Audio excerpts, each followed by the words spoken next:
Hello and welcome to my channel. Continuing with the basic crown prep series, here is a video where I will be demonstrating a technique for preparing a maxillary molar tooth for a crown. So let's get started. So to begin with, I usually start by reducing the occlusal surface first. And here I'm using a straight fissure diamond burr to create these depth grooves. This will act as a guide and allow me to do the required reduction. Now you can measure the diameter of the burr and see that it is approximately 1 to 1.2 mm, and that should be sufficient for a metal or a metal-free crown essentially. So 3 grooves on the buccal side and 3 on the lingual as shown in the video.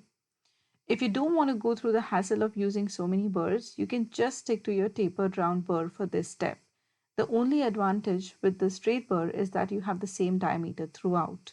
And if you want, you can even skip this step altogether. But then you will have to keep checking for the occlusal clearance every now and then. And for a metal crown, you would want at least 1 millimeter occlusal clearance. So getting back, once the depth grooves are done, you need to join them together to get an even reduction overall. Make sure when you do this, you are maintaining the occlusal anatomy. So drag your burr from the depression to the cusp tip and from the cusp tip down to the marginal ridge. Remember that you have to follow the cusp anatomy for this, otherwise you'll just get a flat occlusal surface and that is not something that we want. Once your occlusal reduction is done, you can move on to reducing the functional cusp. So in this case, your functional cusp is the palatal cusp and you have to reduce it 0.5 millimeter more by keeping the burr angled at 45 degrees against the palatal cusp tip as shown in the video. So this will create your functional cusp bevel. So the burrs that I have used here is the straight fissure diamond burr initially for the depth grooves, and then I moved on to a tapered round burr, and this is the burr that I will be using for most of my tooth prep. After this step, you need to check for the occlusal clearance.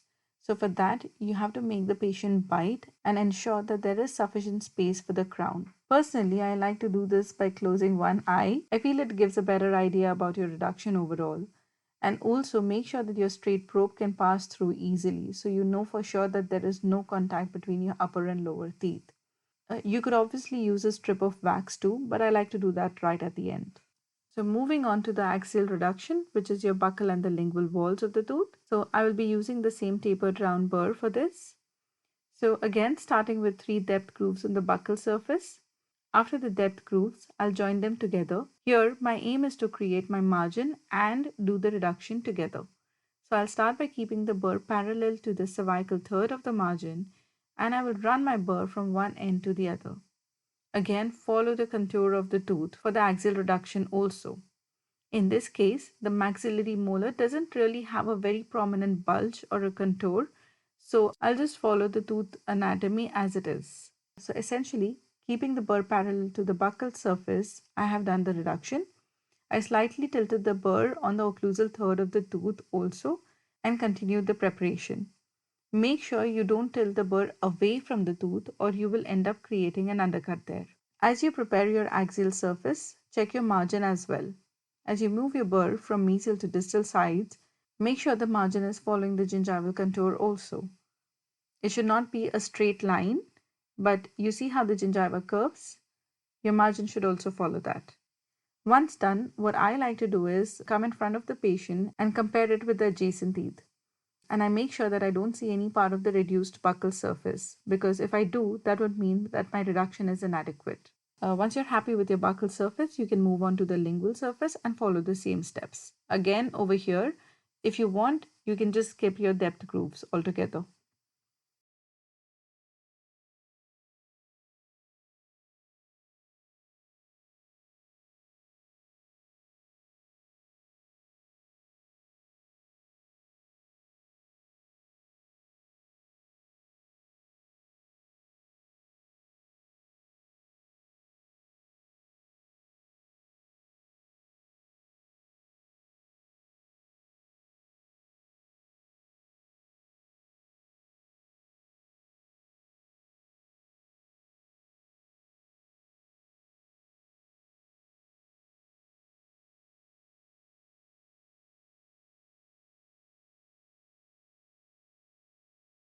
Next, we move on to the interproximal surface.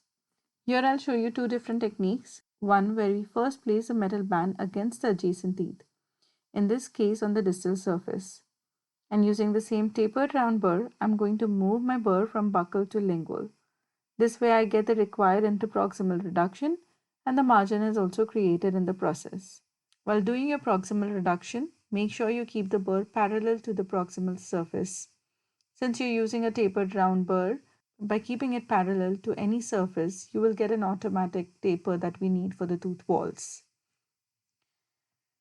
If you want, you can very slightly tilt the burr as well towards the proximal. But I prefer doing all these minor corrections in the end.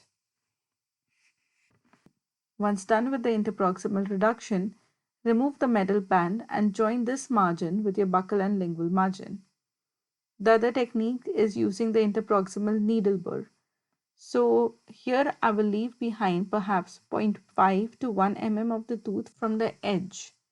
And keeping the burr straight above the embrasure, I will saw the tooth gently from buccal to lingual. This will leave behind a thin fin of enamel, which you can then break with a probe or any other instrument. I've just used the same burr to do it.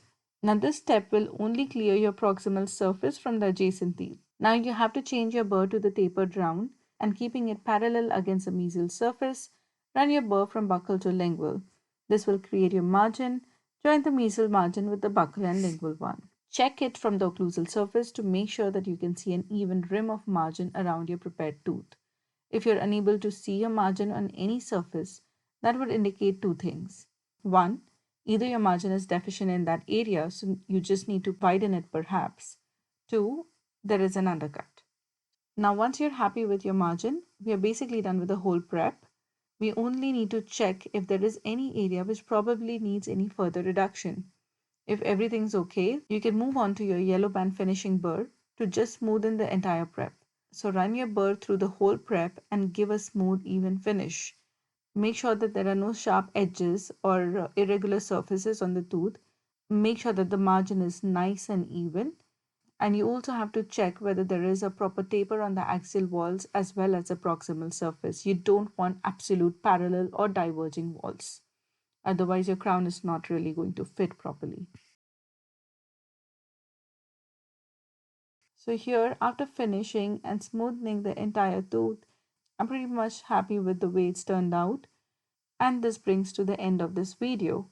I really hope this video helps. Thank you for watching. And please don't forget to like, share, and subscribe.